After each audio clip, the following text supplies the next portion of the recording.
Hi guys, we made it. It is the 5th step in the 5 steps to freedom. We have got through the hard part. If you are just watching this video and you haven't watched parts 1 through 4, go on and click right here. This is going to take you to part 1 and watch them in consecutive order. We've got 5 steps here. This is the 5th step. So you want to watch steps 1, 2, 3, and 4, and then come on back to this video. Like the last video, we're going to skip the introductions here. You guys know who I am. You know what I do. You know what we're doing here. Let's get on with it. Are you ready? Drum roll. The 5th step to my 5 steps to freedom is to thrive. Guys, we're going to thrive now. This is our time. We have survived and we are thriving. We are moving on, baby. Moving on up. We have gone through the hard part and this is what we've worked towards. We didn't do all this hard work for nothing. We didn't do all this hard work to be miserable and upset and sad and lonely. We've been there. We've gone through that. That's what we've done. That's what we did the entire time we were in the relationship with these narcissists. That's what we did through the healing process. And now that we are away from them, we are no contact or very low contact or gray rock. So that means we are not engaging with them. We are not reacting to them. We are not feeding them. We are communicating with them only on a need-to-know basis and only when we have to and only if we have to, meaning if you have children together or if you are going through the process of a divorce where you're selling property and whatnot and you need to communicate. But that is it. There is no hi, how you doings, nice to see you, I was thinking about you. There is no checking their social media. You are no contact. I know it because you're here at step 5 and you can't get to step 5 without it, guys. So what does thrive mean? Well, it means we take our lives back. It means that we are still healing. We are not fully healed because the healing process is a very long and up and down process. But we are no longer going through these major changes in mood and feeling and imbalances of distraught and joy. We are maintaining now, guys. We're pretty stable. We know what we've went through. We can see it now. We have clear 20/20 vision. We've taken those rose-colored glasses off and we can look in hindsight and see exactly what that person was, what that relationship was, and what our part in it was.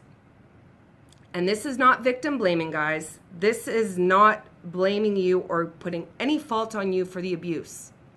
However, we need to make sure that we never, ever end up in a relationship like that again. And to do that, we do need to take accountability as to where we went wrong to allow that to happen on a long-term basis.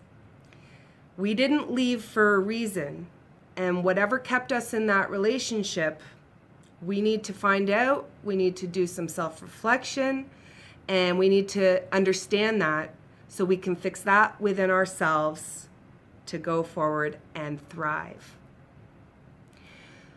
We're moving on. And whether that's with somebody else in a future relationship, whether you decide to stay single for long term or short term, whether you want to casually date, whatever you want to do, it's up to you now, guys. You are the boss. When you were in a relationship with a narcissist, you had little to no say in what you did. Your life was dictated by the narcissist's moods and mood swings, and you trying to predict how they were going to act and react.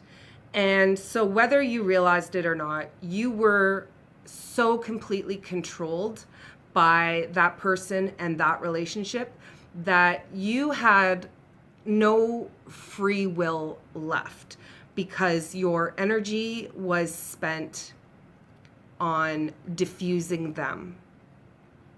Now that you don't have that bomb to contend with, this is the only bomb you have now, the bombshell in you to go out there and live your life and be happy and do what you want. That's what thriving is all about, guys. It's doing what you want to make you happy, to see the smile on your face, to glow, to laugh, to reconnect with old relationships and friendships that you had.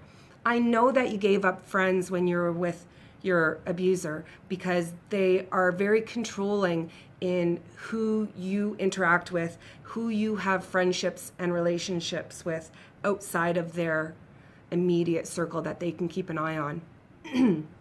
So now you get to go back and decide whether those friendships are something you want to reestablish and reconnect with. And if you do, you can. And if you don't, hey, that's fine too. You know what? Some people are only in your life for a season. And if that season has passed, that's perfectly fine. That doesn't mean you should be going back and reconnecting with everybody that was once in your life. There could be a good reason that they're gone. So, guys, are you excited for this step? You should be. You really, really should be. And if you're still early on in the leaving the relationship part, this can seem really, really far away. It can seem very unattainable. But I'm going to tell you, and I promise you, and I speak from experience, guys, I've gone through this. I have done every one of the 5 steps. This is not something I looked up in a book. This is not textbook stuff. I've never seen this anywhere. This is my personal experience. These are the 5 steps that I went through to get me where I am now. I've been almost 2 years away from my abuser, and I am happier now than I've been in 12 years. I was with him for 10, and the freedom is the best word. That's why I chose that word, 5 steps to freedom, because I lost my freedom. I was in a jail cell of a relationship. And when I broke out of that cell and I went through the hard part of identifying that I was even in a cell, accepting that this was an abusive relationship, acting by getting out, taking the steps to move on and go no contact, feeling the feelings I went, going through the ups and downs and confusion, and understanding that I had to deal with these feelings, not just sweep them under the rug. I was rewarded with this step, and it's my life back. It's the thriving part. I've never felt better in the better part of a decade, and it wasn't for lack of trying. I did the work. I'm still doing the work. I reflect on the past relationship, my accountability, what my deficits were, why I didn't leave the relationship sooner, why I didn't recognize it was an abusive relationship. I'm doing all that work continually to make sure I never, ever, ever end up with a monster of a person who thinks that they have the right to control me or to intimidate me, to threaten me. That's never going to happen again for me or for you guys. This is your time. It's worth it. It's worth the first 4 steps to get to here. And there's no real set timeline.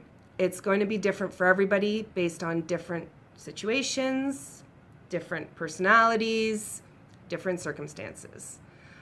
But it's not as bad as you think.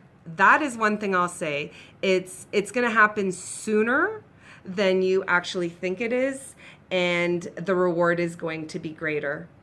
So, guys, I really hope you enjoyed this video series. Please share your comments below. Let me know what you thought of it. Let me know if you'd like me to do another one. So if you don't already subscribe, please click that subscribe button now. Don't forget, you can follow me on Instagram at NarcAWay for daily motivational posts for surviving and thriving narcissistic abuse. I love you all, guys. Thanks so much for watching.